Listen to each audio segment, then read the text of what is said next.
हम इंडियंस को present time की चीज़ों पर बहुत ज़्यादा अहमियत नहीं देते हैं। जब वो हमारे बीच नहीं रहती है तो उसकी इम्पोर्टेंस हमें समझ में आती है। मेरा मानना है कि अगर आपको मोटी तगड़ी डिस्काउंट मिल रही है और आप अपनी कार को लॉन्ग टर्म में यूज़ करना चाहते हैं, HM करके एक ब्रांड आती थी, उसकी गाड़ी आती थी ट्रैकर, अभी भी वो आज की डेट में भी सड़कों पर चलती है और वो आज भी रिपेयर होती है, इंजन भी बन जाते हैं और पार्ट्स भी अवेलेबल हो जाते हैं। आप सोचिए वो कब जमाने हो गए उसके बंद हुए। नोकिया काफ़ी पॉपुलर हुआ करती थी, उनके हैंडसेट का कोई जवाब नहीं था। 90% मार्केट में नोकिया का राज था। फिर नोकिया का दिन ऐसा आया कि उसको इंडिया छोड़ना पड़ा, यहाँ की नोकिया कंपनी ही बिक गई। नमस्कार दोस्तों, मैं हूँ राजेंद्र कुमार और ये है प्रकाश। इससे पहले आपने कभी हमारे वीडियो में नहीं देखा होगा, एक आध वीडियो में आपने देखा होगा, लेकिन प्रॉपर आप इससे परिचित नहीं होंगे। इसका भी यूट्यूब पर एक चैनल है ऑटो बाइक्स इंडिया करके, और ज़्यादा जानना चाहते हैं तो इनके चैनल पर आप जा सकते हैं। और आज की वीडियो का जो हमारा टॉपिक है, इस पर हम लोग बात करेंगे कि फोर्ड इंडिया से क्विट कर रही है अपने सारे ऑपरेशंस को, तो उसका इंडिया छोड़ने का क्या वजह रहा है, किन किन वजहों की वजह से ऐसी आज नौबत फोर्ड इंडिया को हुई है कि उसको इंडिया में अपने सारे कारोबार को समेटना पड़ रहा है। क्या इसके लिए फोर्ड इंडिया ही जिम्मेवार है या हम भारतीयों की वजह से भी फोर्ड इंडिया की आज ये दुर्दशा हुई है, इस पर हम लोग चर्चा आज करेंगे। तो चलिए बिना देर किए आज की वीडियो को शुरू करते हैं। तो सबसे पहले फोर्ड इंडिया की बात करें तो ये 1994 से इंडिया में अपने ऑपरेशन को जारी रखी हुई है, और 1994 से आज अगर हम लोग काउंट करें तो लगभग 27 सालों से ये इंडिया में अपनी गाड़ियों को बेच रही थी।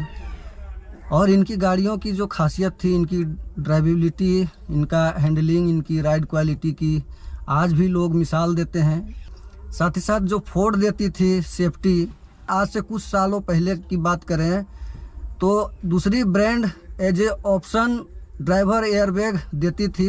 उस ज़माने में फोर्ड जो है अपनी गाड़ियों में 6-7 एयरबैग के ऑप्शन देते थे, वो भी 6 से 7 लाख रुपये में। इतने सारे सेफ्टी फीचर्स फोर्ड के देने के बाद भी लोगों को ये बातें समझ में नहीं आई, और ज़्यादा माइलेज और 3 कैन की क्वालिटी के चक्कर में लोग फोर्ड की गाड़ियों को भूलते चले गए। दिन ब दिन उसकी सेल्स जो है वो कम होती चली गई। आज की डेट में अगर हम लोग बात करें तो कुछ ऐसे फीचर्स ऑटोमोबाइल कंपनियां जो है अपनी गाड़ियों में दे रही है, जैसे rain sensing wiper, keyless entry, push start stop button, इन सब चीज़ों की कोई ज़रूरत होती नहीं है। इसे भी आप कार में आते हैं तो हाथ लगाने की ज़रूरत है, थोड़ी सी आप की को भी घुमा सकते हैं, लेकिन ये सब फीचर्स जो हैं दूसरी कंपनियां देती गई, और इंडियन कार मार्केट के अंदर ये सब बहुत मायने रखता है। और दूसरी चीज़ है, फोर्ड को यहाँ से जाने की वजह जो है वो बहुत बड़ी वजह है कि ये कोई भी कार लाते जल्दी नहीं थे।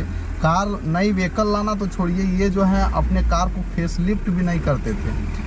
तो इनके कारण जो है इंडियन कार मार्केट में इनकी थोड़ी क्रेज कम होती चली गई। कुछ गिनी चुनी गाड़ियां हैं, उन्हीं को ये दिखा कर बेचना चाहते हैं। और दूसरी कंपनियों की अगर हम बात करें तो एक कार की नेक्स्ट जनरेशन कुछ सालों में आ जाती है, कुछ सालों में, और फेसलिफ्ट लगभग 1.5 साल के अंतर्गत। और यहाँ पे फोर्ड को अगर आप देखें तो एक बार जो कार आ गई मार्केट में, वही जो चल रही है, उसका फेसलिफ्ट वगैरह कुछ भी नहीं मिलता है आपको, और न्यू कार तो आने की कोई बात ही नहीं है। तो यही कारण रहा कि फोर्ड की गाड़ियों का सेल जो है वो काफ़ी कम हो गया। 1.2 लीटर के नेचुरली एस्पिरेटेड इंजन से 99 PS की पावर, बहुत ही पावरफुल उनकी गाड़ियां होती थी, चाहे वो आप पेट्रोल चलाएं चाहे डीजल चलाएं।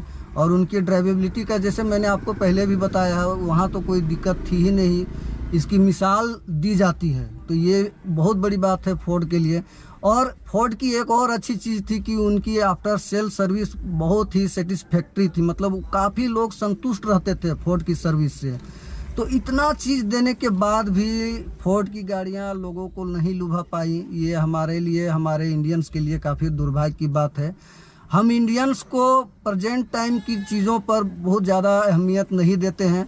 जब वो हमारे बीच नहीं रहती है तो उसकी इम्पोर्टेंस हमें समझ में आती है। जब तक फोर्ड इंडिया में ऑपरेशनल थी तब तक उसकी चीज़ों को, उनकी गाड़ियों के विषय में हम लोग बातें नहीं करते थे। आप कम्प्लीटली इसको तो नहीं कह सकते हैं कि फोर्ड इंडिया छोड़कर जा रही है, जिस तरह से फोर्ड इंडिया ने कहा है कि वो अपने आफ्टर सेल सर्विस जो है वो देती रहेगी और पार्ट्स की एबिलिटी में किसी तरह की कोई दिक्कत आने वाली नहीं है। एज इट इज़ सेम आपको सर्विस फोर्ड की तरफ से मिलती रहेगी। अब पता नहीं फोर्ड अपने एग्जिस्टिंग सर्विस सेंटर में ही ये सर्विस देने वाली है या थर्ड पार्टी कंपनी के साथ में कोई कोलैबोरेशन होने वाला है। पार्ट्स में किसी तरह की कोई दिक्कत नहीं आएगी, लेकिन इतना तो तय है कि जब अपनी सारी प्रोडक्शन को जब कंपनी बंद कर रही है तो ये तो चिंता की बात ज़रूर है। कितना भी फोर्ड प्रॉमिस करे, लेकिन उसका जाने का तो इम्पैक्ट पड़ता ही पड़ता है और उसकी सर्विस पर भी पड़ेगी। शेवरले जब इंडिया छोड़कर जा रहा था तो उन्होंने भी प्रॉमिस किया था कि हम जो एग्जिस्टिंग कस्टमर है उनको सर्विस देते रहेंगे, लेकिन पार्ट्स नहीं मिलते हैं। पार्ट्स नहीं मिलते हैं और उनको सर्विस कैसी मिली ये हम लोग देख चुके हैं। दूसरी बात है कि पूरी तरह से कम्प्लीटली फोर्ड इंडिया छोड़ के नहीं जा रही है। आप कह सकते हैं कि आम जनमानस के लिए जो फोर्ड गाड़ियां बेचती थी इंडिया में, फिगो ले लें, एस्पायर ले लें, इको स्पोर्ट ले लें, यही कुछ गाड़ियां थी और इनका प्रोडक्शन, इनके जो मैन्युफैक्चरिंग प्लांट थे, एक सानंद में और एक चेन्नई में, दोनों प्लांट को बंद किया जा रहा है और इन प्लांट से जो भी प्रोडक्शन होते थे तो यहाँ से फोर्ड जो है वो गाड़ियों को एक्सपोर्ट भी करता था। तो सारे गाड़ियों का प्रोडक्शन जो है अभी फ़िलहाल में रोक दिया गया है और कुछ इंजन्स की असेंबली अभी चालू रहेगी। इंजन यहाँ से बना करके फोर्ड विदेशों में एक्सपोर्ट करेगा और जो प्रीमियम सेगमेंट है जिसमें आपकी इंडेवर आ जाती है, फोर्ड की मस्टैंग आ जाती है और इंटरनेशनली उनकी कुछ गाड़ियाँ बिकती हैं, वो गाड़ियाँ हो सकते हैं इंपोर्ट करके इंडिया में बेचा जाए। तो प्रीमियम सेगमेंट के इंडिया में कितने बायर हैं, मतलब आम जनमानस के लिए फोर्ड की गाड़ियाँ अब शायद हम लोगों को खरीदने को नहीं मिले। फोर्ड इंडिया ने स्पष्ट ही कहा है कि वो अपने पूरे ऑपरेशन को रीस्ट्रक्चर करने वाले हैं। तो यहाँ पे सबसे बड़ी बात निकल कर ये आती है कि ठीक है, अभी फोर्ड जो है वो इंडिया के अंदर जो है अपनी ये जो कारें हैं उनको समेट रही है, लेकिन अभी भी आपको कार जो है वो मिलेगी शोरूम में जो पुरानी स्टॉक उसकी है। तो अब क्या करना चाहिए, आपको खरीदनी चाहिए या नहीं खरीदनी चाहिए? तो यहाँ पर तो खरीदने का मतलब नहीं बनता, लेकिन बहुत सारे लोग डिस्काउंट के लालच में या फिर बहुत सारे लोगों को फोर्ड की गाड़ियाँ पसंद भी है, वो समझते हैं कि चलो 5 साल मौका है शायद खरीदने का। अंतिम मौका। और दूसरी चीज़ है कि 5 साल कुछ होना जाना है नहीं इंजन का, ठीक ना, जो बाकी सर्विस है वो कहीं ना कहीं से मिल जाएगी। अगर अभी तो रिसेंट में तुरंत ही बंद नहीं होने वाली है, तो बहुत सारे लोग खरीदना चाहते हैं, लेकिन आप ये देखकर ही खरीदें कि आपके अगल बगल में ही आपकी सर्विस सेंटर है तो ठीक है। और दूसरी चीज़ कि यहाँ पे आप रिसेल वैल्यू को ध्यान में जरूर रखें, क्योंकि अभी अगर आपको 1 लाख रुपए डिस्काउंट मिलती है और आगे चलकर अभी से ही आप देखें तो फोर्ड की गाड़ियों की रिसेल वैल्यू उस तरह से नहीं है। फोर्ड इंडिया जो है जाने का पूरा प्लान कर चुकी है और उसकी घोषणा कर दी है, तो जो एग्जिस्टिंग कस्टमर हैं उनकी गाड़ियों की रिसेल तो वैसे ही धड़ाम से नीचे आ चुकी है और इस सिचुएशन में आप फिर से डिस्काउंट के लालच में अभी अगर खरीदते हैं तो उसकी रिसेल और नीचे जाएगी। समझिए कि वो आपकी जो है 1 या 1.5 लाख की डिस्काउंट भी आपको कोई मायने मतलब नहीं है। अभी बहुत ज़्यादा अगर आपको एक होता है कि फ्री स्टाइल अगर आपको 7 लाख में पहले टॉप मॉडल पड़ती थी, अगर आपको 5.5 लाख में भी दे रहे हैं, लेकिन फिर भी आप 2 महीना लेने के बाद भी अगर उसको बेचिएगा तो रिसेल नहीं मिलेगी। रिसेल आपको नहीं मिलने वाली है, बिल्कुल भी। नई कार की भी रिसेल नहीं मिलेगी। अगर आप नई गाड़ियाँ लेना चाहते हैं तो मेरे हिसाब से तो ना ही ले, अगर आप उसके बहुत बड़े दीवाने हैं तो ले सकते हैं, कोई दिक्कत नहीं। लेकिन मेरा ऐसा सोचना नहीं है। मेरा मानना है कि अगर आपको मोटी तगड़ी डिस्काउंट मिल रही है, हाँ, और आप अपनी कार को लॉन्ग टर्म में यूज करना चाहते हैं, आपके दिमाग में रिसेल नाम का शब्द नहीं आ रहा है, हाँ, तो आप डेफिनेटली गाड़ियों को ले सकते हैं। और फोर्ड की गाड़ियां इतनी तो रिलायबल जरूर हैं। देखिए, एक तो 7 साल 8 साल तो आप बहुत ही इजीली चला सकते हैं। और जिस तरह से फोर्ड क्या बोलते हैं कि प्रॉमिस करके जा रहा है कि आपको आने वाले 10 साल 12 सालों तक आपको आफ्टर सेल सर्विस की दिक्कत नहीं आएगी, मतलब सर्विस की दिक्कत नहीं आएगी और पार्ट्स की भी दिक्कत नहीं आएगी। तो ऐसा नहीं है कि आपको एकदम से रास्ते बंद हो जाएंगे, आपको पार्ट्स भी मिलेंगे और आपको सर्विस भी मिलेगी, लेकिन उस अनुपात में नहीं मिलेगी जो अभी मिला करती थी। कोई भी आप नई कार खरीदते हैं तो सेकेंड हैंड से तो ज्यादा ही अच्छा होता है। हाँ, सेकंड और हैंड से नई ज्यादा कार है। आप जब खरीदते हैं तो 5 साल 6 साल 7 साल तो कोई भी आप इंजन उठाकर देख लो, इंजन कुछ भी नहीं होना जाना है। एकलौते आप चलाते हो तो 10 साल भी इंजन की कोई भी प्रॉब्लम नहीं होने वाली है। और दूसरी जो छोटी मोटी समस्याएं होती है उसमें थोड़ी सी आपको लेट लपात लग सकती है, लेकिन अगर सर्विस मिल जाती है तो दिक्कत नहीं है नई गाड़ियां लेने से भी। लेकिन आप देख ले कि डिस्काउंट जो है वो आपको ज्यादा होनी चाहिए। फोर्ड के डीलरशिप छोटे बड़े हर शहर में उपलब्ध था, तो जाहिर सी बात है कि उनके यहाँ स्टॉक बचा होगा और उस पर तो डिस्काउंट मिलना ही मिलना है। मेरे हिसाब से इसको खरीदने से पीछे नहीं होना चाहिए। आप 10 साल से ज़्यादा तो गाड़ी को नहीं चलाओगे। हाँ, अगर आपको वही है कि आपको बेचना नहीं है, खुद चलाना है, 10 साल के लिए आप ले रहे हैं तो आसानी से ले सकते हैं, कोई भी दिक्कत नहीं होती है। हम लोगों के पास टिगोर है, अभी i20 है जिसमें हम लोग बैठकर वीडियो बना रहे हैं। अभी तक 3 साल हो चुकी है, इंजन का कोई भी मतलब नहीं है, इंजन से कोई भी समस्या नहीं है, एक बेल्ट तक भी अभी तक खराब नहीं हुआ है। तो ये चीज़ आप देख सकते हैं, तो इससे तो अच्छी इंजन आपको वहाँ पे मिलती है। लोकल मैकेनिक ऐसा बात नहीं है कि एकदम से ही आपका काम नहीं कर पाएंगे। इंडिया में हर तोड़ का जोड़ है, जुगाड़ करके कैसे न कैसे आपकी कार का जो है वो रिपेयर कर ही देंगे और आप सड़क पर कार को चला ही पाएंगे। हमारे यहाँ एक पैसेंजर व्हीकल आती थी, मतलब कमर्शियल व्हीकल आती थी, पैसेंजर रोड में ढोती थी। HM करके एक ब्रांड आती थी, उसकी गाड़ी आती थी ट्रैकर। अभी भी वो चलती आज है। की डेट में भी सड़कों पर चलती है और वो आज भी रिपेयर होती है, इंजन भी बन जाते हैं और पार्ट्स भी अवेलेबल हो जाते हैं। आप सोचिए वो कब जमाने हो गए उसके बंद हुए। उससे बंद हुए लगभग 20 से 25 साल, 20 साल 20 कम साल, से कम। कम से कम 20 साल। और हमको अभी तो भी एग्जैक्ट डेट उसकी- याद नहीं है, लेकिन हाँ। 20-22 साल हो गया अभी होगा। भी उसकी गाड़ियां चलती है, इंजन भी बनता है, सब कुछ टनाटन, अभी भी गाड़ियां रोड पे दौड़ रही है। हाँ, तो इस तरह से आपको चिंतित होने की कोई भी बात उतनी नहीं भी है। ज्यादा जरूरत नहीं है। अगर आप खास करके उन लोगों को जो एग्जिस्टिंग कस्टमर है, जिन्होंने अगस्त माह में या फिर सितंबर के इस महीने में फोर्ड की गाड़ियां खरीदे हैं, वो सोच रहे होंगे कि हमने क्या ले लिया। इतनी कोई चिंता की बात नहीं है। आप गाड़ी को रखो, प्यार से चलाओ, 1 हैंडेड चलाओ, केयर करके चलाओ, टाइम टू टाइम उसको सर्विस करते रहो, कोई भी दिक्कत आने वाली नहीं है। और ऐसा नहीं है कि आज पूरा ऑपरेशन फोर्ड जो है इंडिया में बंद कर चुका है। बहुत से ब्रांड ऐसे हैं कि दोबारा से वो इंडिया में वापस आ जाते हैं। जैसे आप देख लो नोकिया, हाँ, काफ़ी पॉपुलर हुआ करती थी, उनके हैंडसेट का तो कोई जवाब नहीं था।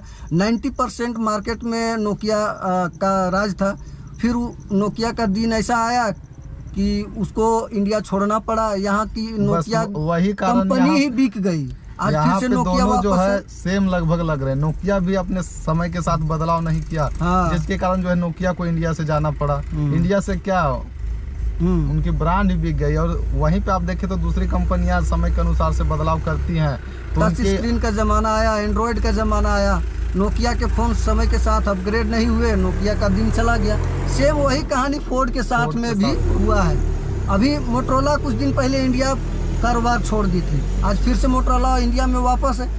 तो हो सकता है नया स्ट्रेटजी, नई सोच के साथ फोर्ड फिर से इंडिया में वापस आ जाए। तो ये कोई चौंकाने वाली बात नहीं है, ये हो सकता है। तो यही सब कुछ है। और एक टैगलाइन, फैमिली वाली फीलिंग शायद अब कुछ दिनों तक हमें इंडिया में न देखने को मिले न सुनने को मिले। बुरा तो लग रहा है, एज ए ऑटोमोबाइल में सेक्टर में हम लोग जुड़े हुए हैं, कार से काफ़ी ज़्यादा लगाव है। और इस तरह से इतनी इंटरनेशनल ब्रांड, इतना बढ़िया कंपनी जो अदर कंट्रीज़ में काफ़ी पॉपुलर है और इंडिया में सक्सेसफुल नहीं हो पाई। सक्सेसफुल नहीं होने के मुख्य 2 वजह हैं। एक तो खुद इंडियंस हैं और दूसरी खुद ब्रांड है। दोनों जिम्मेवार हैं। यहाँ पर मैं केवल एक को दोष नहीं दूंगा। इंडिया के लोगों की जो चाहत है उस पर फोर्ड जो है खरी नहीं उतर पाई।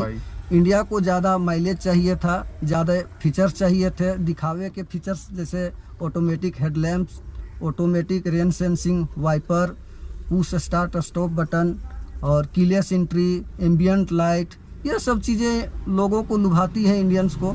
वो चीज़ें फोर्ड नहीं कर पाई। फोर्ड शायद फोर्ड जो सोचती भी देती थी वो सब ठोस चीजें देती थी। हाँ, जो ठोस एक कार में प्रॉपर जरूरत की चीज होती है वो देती पूरा थी। भर भर कर देती थी। आप सेफ्टी ले लो, बिल्ड क्वालिटी ले लो, इंजन ले लो, परफॉर्मेंस ले लो, हैंडलिंग ले लो, ब्रेकिंग ले लो, जो भी लेना है अगर आप एक पूरे ले कार लो। के तौर पर हाँ। देखते हैं तो वो चीज आपको पूरी मिलती है। आप सर्विस देख लो उसकी, सब कुछ आपको ग्रेट मिलने वाला है। लेकिन वही है जो दिखावे की चीज है वो नहीं दे वो पाई। चीज नहीं दे पाई, जिसके कारण जो है अभी फोर्ड की और थोड़ी इस सी चीज को हम इंडियंस भी नहीं समझ पाए कि हमको क्या चीज चाहिए। जो फोर्ड दे रही है वो हमारे लिए सफिशियंट है, लेकिन हमें तो चाहिए दिखावे की चीज। और एक चीज हमने नोटिस किया है कि फोर्ड फ्री स्टाइल का कुछ चीजें मिस करती थी। फोर्ड पीछे के डोर्स में, फ्री स्टाइल के पीछे के डोर्स में एक छोटा सा फीचर बोतल होल्डर की, वो नहीं। गजब, मतलब आदमी को अगर पानी पीना हो तो पीने के बाद बोतल को कहाँ रखेगा? आगे 2 सीट है, ठीक है, ड्राइवर साइड और को ड्राइवर साइड, वो रख लिया। लेकिन जो पीछे बैठे हैं वो पीने के बाद आगे वाले को फॉरवर्ड करेंगे कि बोतल रख दो। तो ये सब छोटी छोटी चीज़ें थी जो फोर्ड जो है अपनी गाड़ियों में भारतीयों को नहीं दे पाई। और आज ये नौबत आ गई है कि फोर्ड को इंडिया से अपना सारा कारोबार समेट के जाने की ज़रूरत पड़ गई है। उम्मीद है कि वो फिर से वापसी करेगी और एक नए रूप में वापसी करेगी। फोर्ड का जब इंडिया में फिर से वापस आएगी तो हम उसका तहे दिल से वेलकम करेंगे। फ़िलहाल में तो इस वीडियो को यहीं क्लोज करेंगे। और इस वीडियो में हम लोग जानने की कोशिश करे हैं कि फोर्ड का ये जो दुर्दशा है इंडिया में किन वजहों की वजह से हुआ है। उम्मीद है कि आपको बहुत कुछ समझ में आया होगा। तो आप अपना राय जरूर कमेंट में लिखें और वीडियो को लाइक करें। आप अपनी राय ये दें कि फोर्ड किन कारणों से, हो सकता है कि कोई ऐसे भी कारण हो जो हम लोगों को पता नहीं हो, आपको पता हो कि ये कारण भी हो सकता है, तो वो भी आप कमेंट में लिखें ताकि हम लोगों को भी ये जानकारी मिल सके कि हाँ ये भी एक परफेक्ट कारण था जिसके कारण जो है फोर्ड की गाड़ियाँ यहाँ पे नहीं चल सकी और फोर्ड का ये दुर्दशा आज हो गया। तो मिलते हैं इसी तरह की नेक्स्ट वीडियो में। Till then goodbye, take care, जय हिंद, जय झारखंड, वंदे मातरम।